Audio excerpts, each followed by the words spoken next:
Kariakoo, lakini nahau nimekuja kujifundishia Magomeni.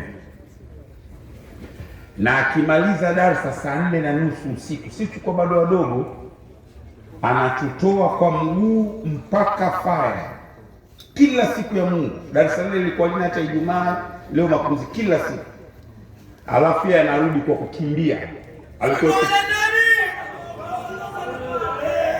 wakati ule Magomeni ilikuwa ni bado haijatulia, kulikuwa na kabari bado zipo.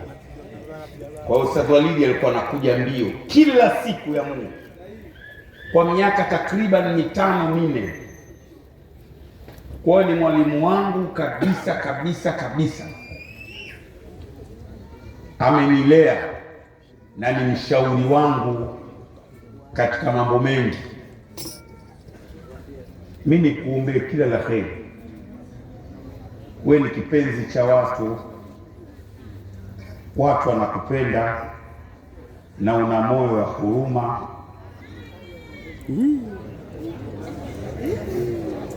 Mcheshi. Jana nilikuwa naongea Muhammad na Maalim Abubakar Mbani. Kuna mchezaji mmoja anaitwa Clement Mzize. Sisi Yanga Afrika tunamjua sana. Mbona mtaki? Kwa nini sio Yanga? Akasilimu dini, akaslimishwa na Ustadh Walidi.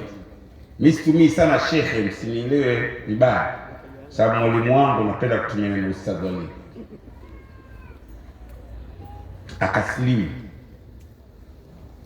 na yeye ndo akamsilimisha na akatumia jina lake, yule anaitwa Walid Mzizi.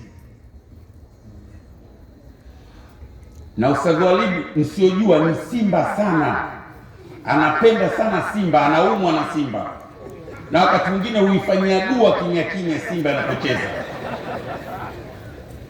Hawezi kunikanusha kwa sababu mimi namjua vizuri, anapenda sana Simba. Sasa watu